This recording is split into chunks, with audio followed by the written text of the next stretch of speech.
lors des relations sexuelles, il ne faut pas réduire son partenaire à un animal. Tout acte de sodomie montre que ici on ne respecte pas l'autre, on le prend pour un animal. Il faut la pureté d'intention lors des rapports sexuels. Alors, lors des rapports sexuels, parfois il y a des hommes qui veulent prouver. On ne va pas faire l'acte sexuel pour aller prouver. Pour être un lapin, 4 heures, 5 heures, 6 heures, aujourd'hui avec les films pornographiques, on veut réduire l'acte sexuel à un acte pornographique. Ce n'est pas un acte chaste. La chasteté, il vaut mieux l'amour sans le sexe que le sexe sans amour. Il vaut mieux l'amour sans le sexe que le sexe sans amour. Il faut de la modération. Faire l'acte sexuel tous les jours, c'est perdre la chasteté. Vouloir posséder l'autre, on le laisse libre d'être lui-même et de nous aimer comme il l'entend et non pas comme nous l'entendons. On ne s'impose pas pour que l'autre nous aime à sa manière, à lui. Alors à ce moment-là, on perd la vertu de chasteté. Infantiliser l'autre. Il y a des maris qui tiennent leur femme dans une semi-suggestion, dans un état d'infériorité. C'est moi le mari, c'est moi le chef. Cela montre aussi un défaut de chasteté. Dominer l'autre. Un mari qui exige de sa femme qui ne travaille pas. Une femme qui impose à son mari un lieu pour les vacances. Tout ça, c'est un défaut de chasteté. La jalousie. Bien sûr, la jalousie, parfois, ça exprime un peu d'amour, mais lorsqu'elle est excessive. Une femme qui ne supporte pas que son mari voie ses amis. Un mari qui impose ses idées. Manque de chasteté. Entretenir des relations amicales hors du couple.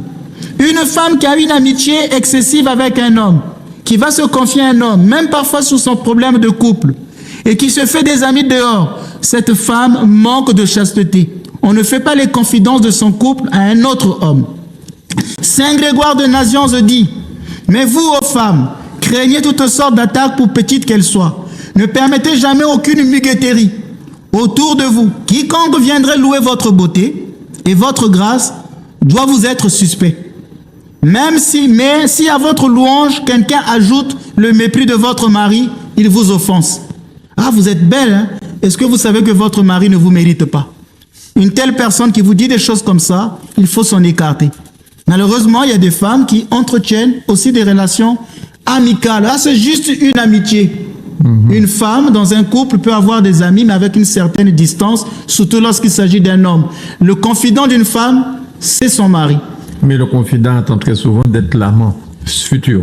Oui, c'est là qu'on tombe dans ces pièges. Comme je disais, qu'est-ce qui fait qu'on va manquer de la continence plus tard? C'est parce qu'on a manqué la chasteté. Quand on brise la chasteté, on finit par tomber dans la continence. Donc je disais, être chaste ne veut pas dire être continent ne veut pas dire être chaste, mais souvent l'un va avec l'autre. C'est pourquoi il y a ces choses-là. Et moi, je veille sur ça quand l'évêque me confie une paroisse. Je dois veiller aussi sur les relations chastes de mes fidèles. Quand je dis, je peux dire que telle relation, je ne veux pas. Ça ne veut pas dire que le prêtre est jaloux. C'est parce qu'il veut conserver cette vertu de la chasteté dans la communauté. Et comment les gens conçoivent quand vous puissiez leur dire ça? Bien souvent, malheureusement, il y a des personnes qui ne comprennent pas. Ce sont encore des enfants spirituels. Ils vont dire, ah, mais le prêtre entre dans ma vie privée. Mais pourquoi nous écoutons les confessions? Et quand la confession des péchés, c'est la vie privée. Ce n'est pas le Père Ménas qui a créé la confession. C'est pas le Père Ménas qui a créé l'enfer. Ah, vous nous dites de tels enseignements, c'est juste pour nous faire peur. Peut-être que vous nous manipulez, la manipulation par la peur. Dans ce sens-là, tout l'évangile est une manipulation par la peur, puisque dans l'évangile, on parle de l'enfer. Et les personnes qui ne sont pas chastes ne ressusciteront pas. Un corps chaste, vous verrez ça à la fin, quand je vous parle de la limitabilité. Vous voyez, donc l'Église, elle est là pour veiller.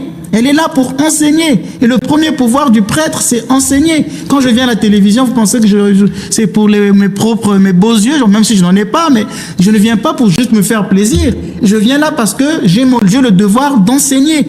Et dans l'Église, je dois veiller à ce que mes fidèles se sanctifient, parce qu'un jour, quand je serai au ciel, je voudrais être au ciel avec mes fidèles.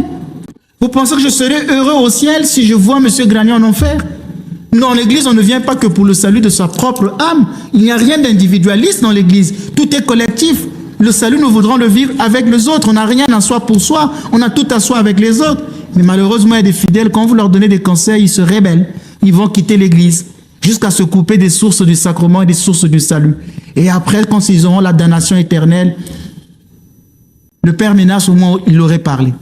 Mais Dieu peut pardonner jusqu'au dernier moment. Ça dépend. Au moment final. Ça dépend. Mais il ne faut pas. Beaucoup de gens font ça, disent ça, je peux pécher, Dieu va toujours me pardonner. Il faudrait que la contrition soit sincère. Quand la contrition n'est pas sincère, elle était dans les calculs. Ah, de toute façon, Dieu, vers la fin de ma vie, je pourrais demander pardon. De toute façon, la mort, personne ne sait quand elle arrive. Vous pouvez mourir par accident de voiture. C'est pourquoi tous les jours, il faut vous préparer. Je ne dis pas ça pour faire peur. Je dis ça pour enseigner. Les moines disent que quand vous dormez la nuit, sachez que vous ne verrez pas le matin.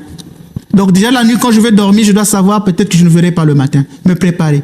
Et quand je me réveille la journée, sachez que peut-être que je ne verrai pas la nuit.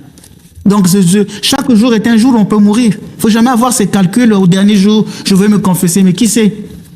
Qui sait? C'est pour ça que le Seigneur a dit veillez. Veillez, veillez comme un voleur, le Seigneur viendra nous prendre comme un voleur. Il faut écouter les enseignements de l'Église, les gens n'écoutent plus. Cet homme qui était dans les enfers, le pape Benoît XVI disait que pour lui c'est le purgatoire. Cet homme qui dit, Père Abraham, envoie quelqu'un pour aller leur parler, ressuscite un mort pour aller leur parler. Et il dit, mais même si un mort vient, ils les écouteront pas. Qu'ils écoutent Moïse, ils ont Élie et Moïse, ils ont les Écritures, ils ont Moïse. Donc ils écoutent Moïse. Cela veut dire quoi? Moïse, c'est qui? C'est l'Église. Qu'ils écoutent les enseignements de l'Église. C'est pas parce que quelqu'un viendra de moi, vous allez croire. Il faut croire à ceux qu'enseigne l'Église. Moi, je ne viens pas enseigner ma théorie. Moi, j'enseigne la tradition, la théologie de l'Église. Bien. Alors, vous parlez, mon père, de chasteté avec les enfants. Je crois qu'on peut appeler ça aussi la pédophilie. C'est-à-dire que tout à l'heure, j'ai évoqué ça quand je disais qu'il faut avoir une relation chaste avec les enfants. Les parents doivent avoir une relation chaste avec les enfants. Les prêtres aussi de même. Même chose avec les enfants. Certains parents sont trop près des enfants. Dans les deux cas, on est en dehors de la vertu de chasteté. Lorsqu'on est trop près d'un enfant, on est en dehors des vertus de la chasteté. Il y avait, par exemple, chez nos frères, il y a eu une histoire d'un prêtre qui a été accusé de pédophilie. Ce prêtre était trop proche des enfants. Il avait un camp de scouts. Il les servait, il était serviable toujours et les parents lui faisaient confiance.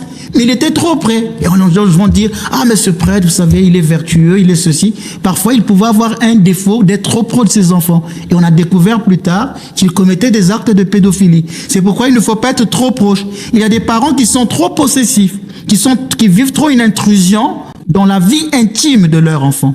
Lorsqu'il y a une grande intrusion dans la vie intime des enfants, on tombe dans une forme de contrôle qui peut aller contre la chasteté.